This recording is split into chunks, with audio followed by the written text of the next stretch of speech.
everyone. Today I'm out in Fifield, Wisconsin, running around on the Flambeau ATV Trail System with my 04 etiquette.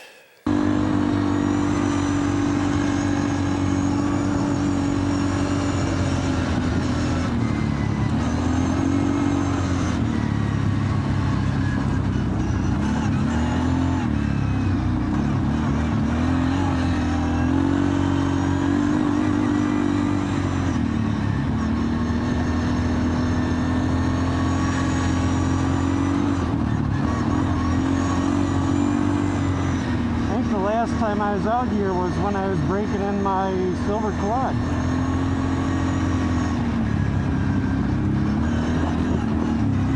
Speaking of which, I should probably set my trip so I know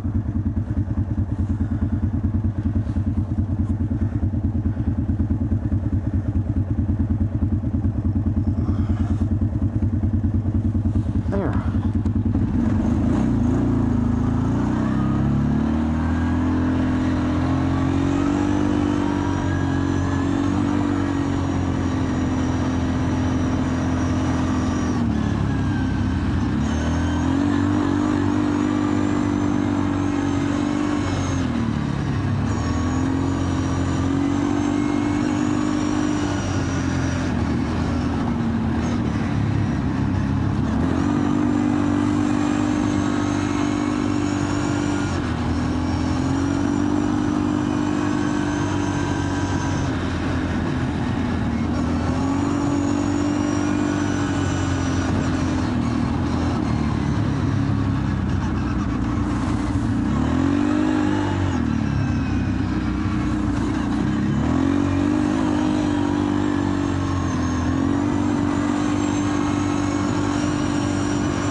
Alright, which way do we want to go?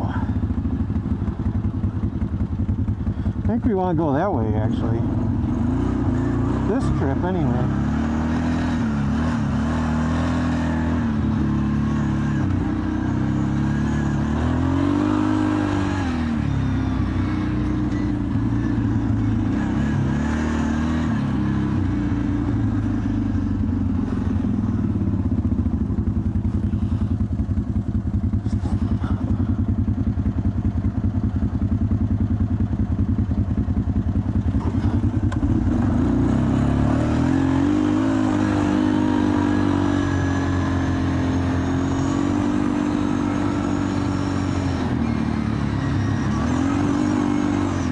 So this is one of the more unique trail systems, in my opinion, in the state of Wisconsin, in that it's one of the few where you, most of it anyway, you can legally ride ATV, horse, dirt bikes. I think both on and off-road dirt bikes. And obviously it's more narrow, so you can run UTVs, but they're restricted to the 50-inch wide models.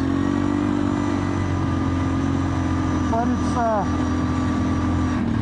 I like this trail a lot because for whatever reason, despite how nice it is, you really don't see a whole lot of traffic on it. It's kind of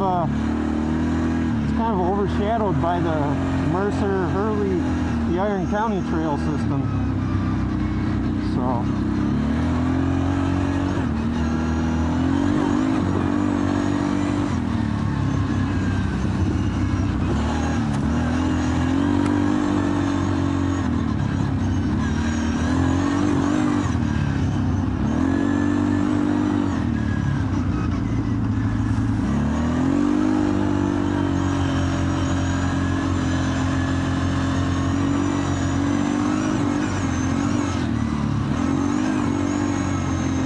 and I imagine because of that, that's why you can maintain such a more narrow track.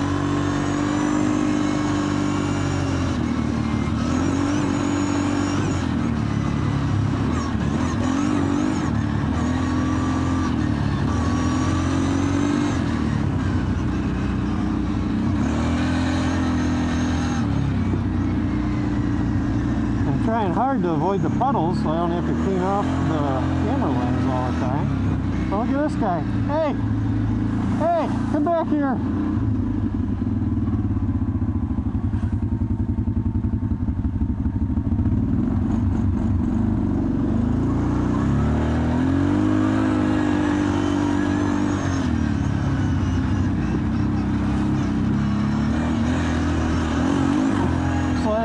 Brings up another point of a popular attraction for this particular area here, Park Falls, Price County, is that it's a very popular destination for grouse hunting.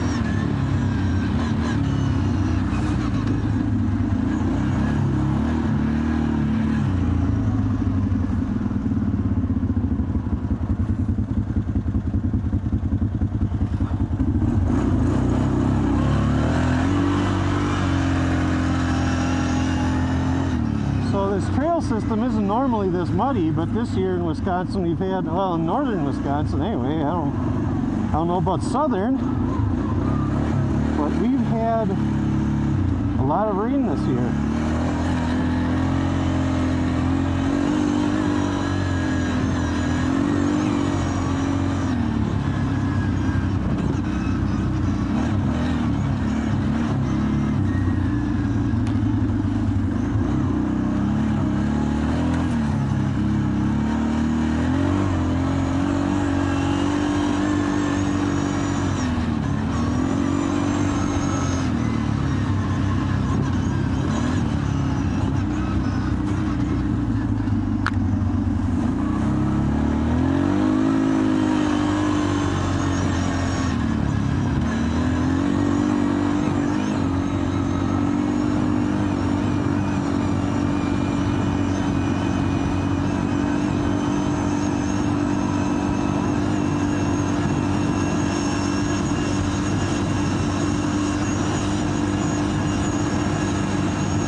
this particular section here,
it's hard to see those transitions when you go from dark to light to dark. Man.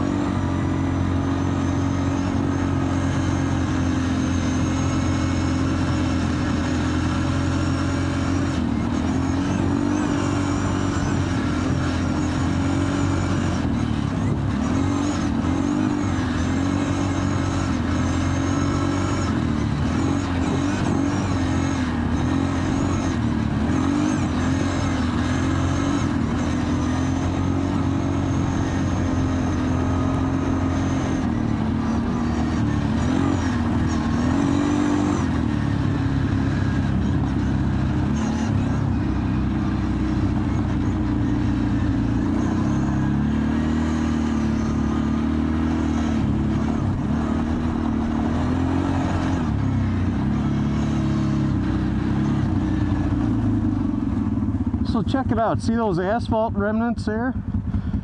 That's because at one time this used to be the Highway 70 that ran between Park Falls and Fifield and Minocqua. So chances are, if your family's from here, from back in the, I don't know how far back, further back than I've been around, let's call it the 20s, the roaring 20s. Perhaps this was their route. Now I assume asphalt practices probably weren't used then. I don't know. Certainly probably not here. But at some point, this was the dominant route. And it was asphalted as an effect.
The Smith Rapids Covered Bridge is located about 2 miles north of Highway 70 on Smith Rapids Road.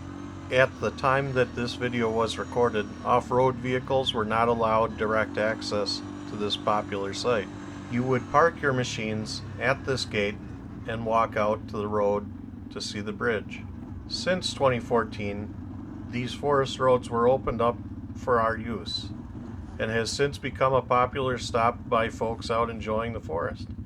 So here we are at the Smith Rapids Covered Bridge. It was restored, I think, in '91, and it's not directly on the ATV trail, but I assure you it's a very short walk, so it's worth a little hike just to have a look and stop and take in the water. And I mean, they're not exactly class 4 rapids or anything like that, but they're calm and interesting to look at. Another thing to keep in mind while you're out here is that while cell phone coverage has improved in this area, it still is pretty sparse. So, you know, alternate means of communication might be, you know, something you want to look at, or informing people if you're going to this area, because it is kind of on the remote side. There is some signal here, but as you get further out between here and Park Falls, there's really not going to be any coverage for a pretty decent duration of time. So I think it's just something to note and keep in mind.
One thing that is probably worth mentioning, as long as we're out here and we've discussed and shown that this is in fact a trail that is frequently used by horseback riders, is the trail etiquette that goes with that sort of thing. So when you do encounter a horse out here or any trail, the best way to approach that situation is to get off to the side of the trail slowly, stop your machine, turn it off. I'm told you're supposed to remove your helmet because that I have not had to do that before, but I've never, I guess at the time I never really considered that. So, but in any case, the bare minimum I've done is pull the machine off to the side slowly, kill the engine, and then wait for the horse and rider to pass by. And once they're a little ways away, Especially, it doesn't take long around here because, as you can see, everything has a corner. Then I start the machine up and proceed as I choose.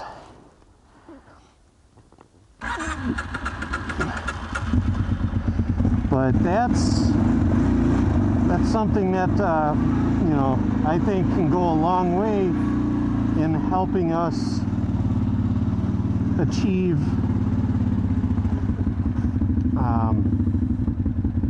a more positive impact on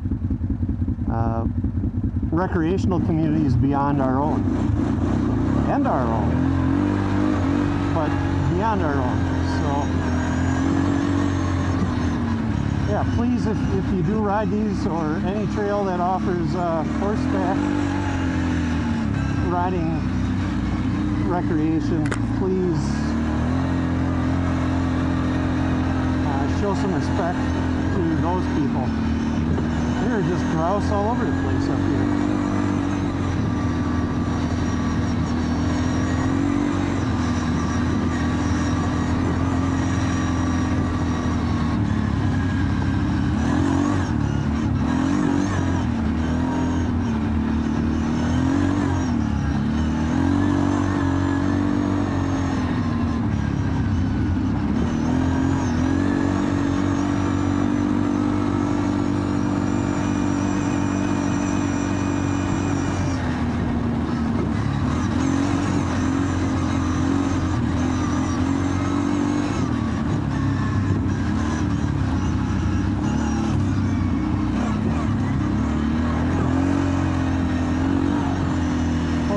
So hard to see when that sun gets in your eyes.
Pretty cool spot, isn't it? Old bridge.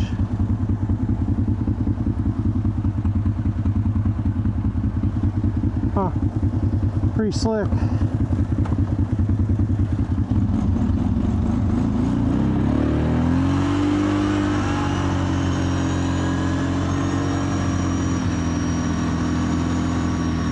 House to live in, I imagine.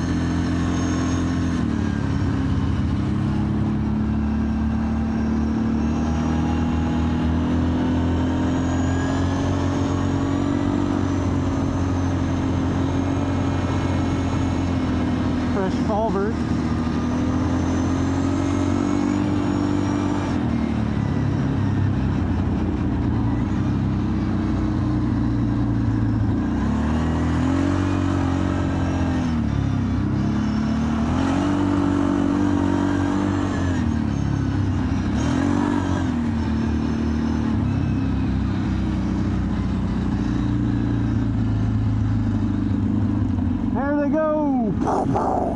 Here's one row.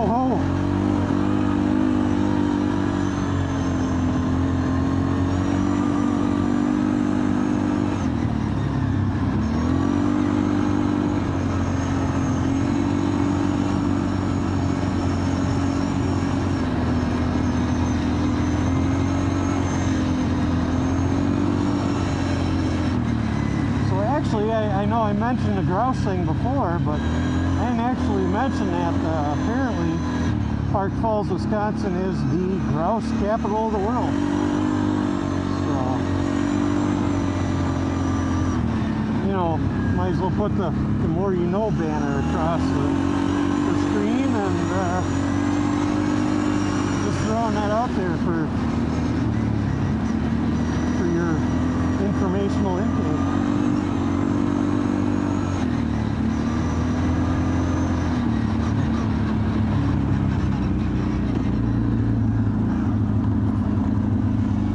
See, this is every once in a while you'll come across this stuff on the trail, so watch out for equipment and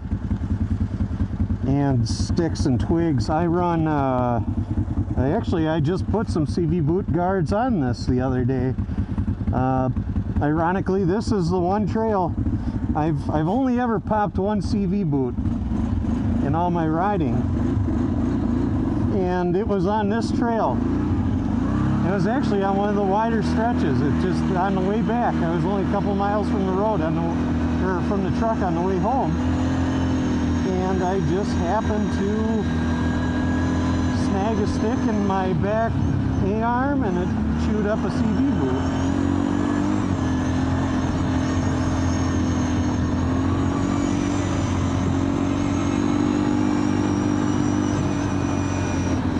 I'm sure that's why this is so much wider than that other trail we were running just a little while ago. Is probably for the logging equipment. They'll probably neck down there. Yeah, well, as a matter of fact.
Remember when I was talking about alternate methods of communication, letting people know where you are, that old chestnut. Okay, so as you can see, it's getting dark. The sunset. It's starting to cool off, and I came around this corner right here, and well, bam!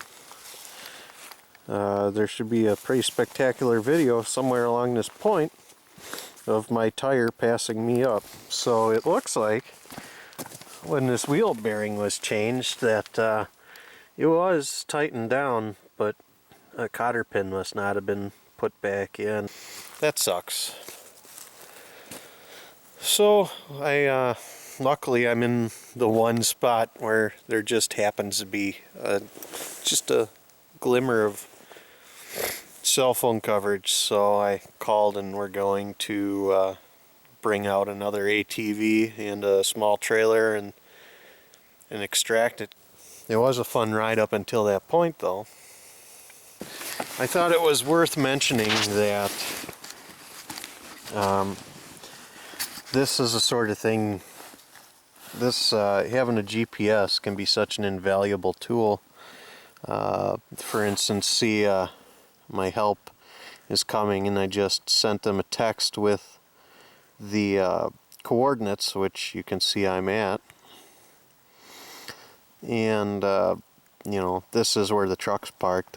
That's how far away approximately I kind of am, as a crow flies, obviously, but that's not how far via trail.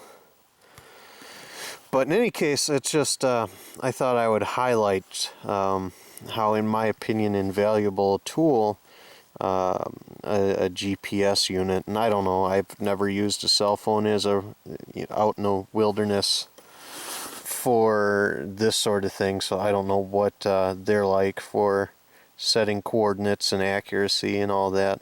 But for these units are, I think, worth the money. I might as well go over what I packed in my on my ATV box. So here are the things. Obviously, I have my little flashlight, my mag light with a couple fresh rechargeables in it. And then I have, obviously, if it focuses. Okay, so I have a spare set of batteries. And the gloves I've been wearing are my warm weather gloves, water. Another pair of gloves,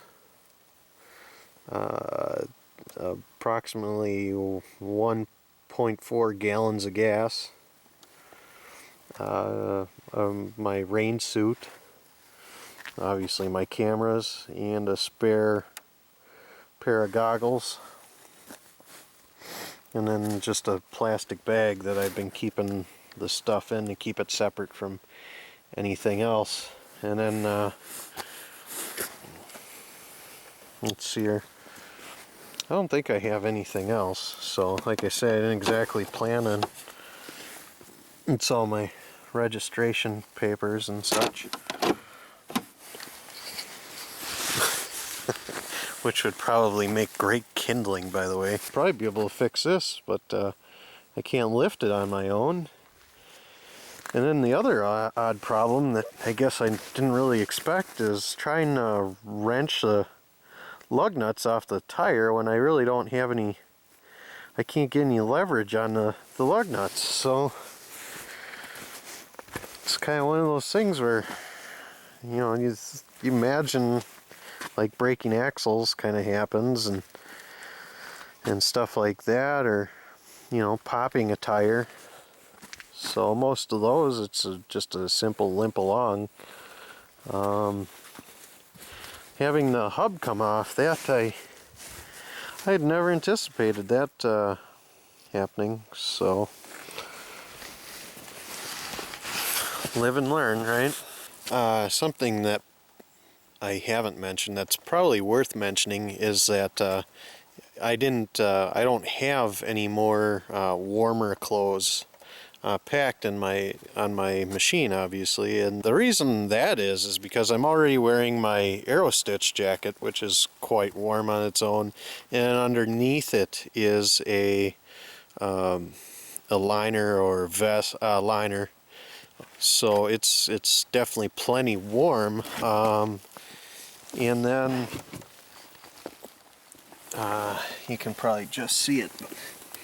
I'm wearing lined jeans, which are quite warm also. The one downfall I didn't really think about are my socks aren't the greatest. I had considered putting my wool socks on today, but didn't really think I'd be out in the cold, so I could be warmer in that area, but not I'm not bad. It's not bad, so at least not yet.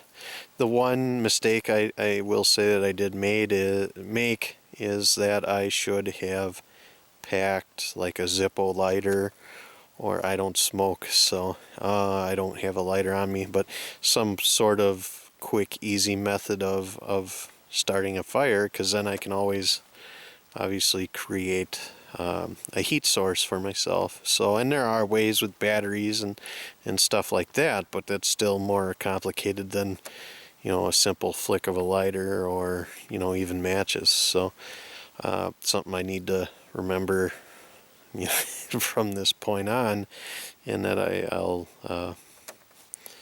you know, I'll impart onto you, is to remember a lighter. Hear that? You can barely hear it. Not my stomach. That's silly. Of course you can hear that. Oddly enough, you can hear the trailer bouncing down the trail a lot more than you can the actual ATV that's pulling it.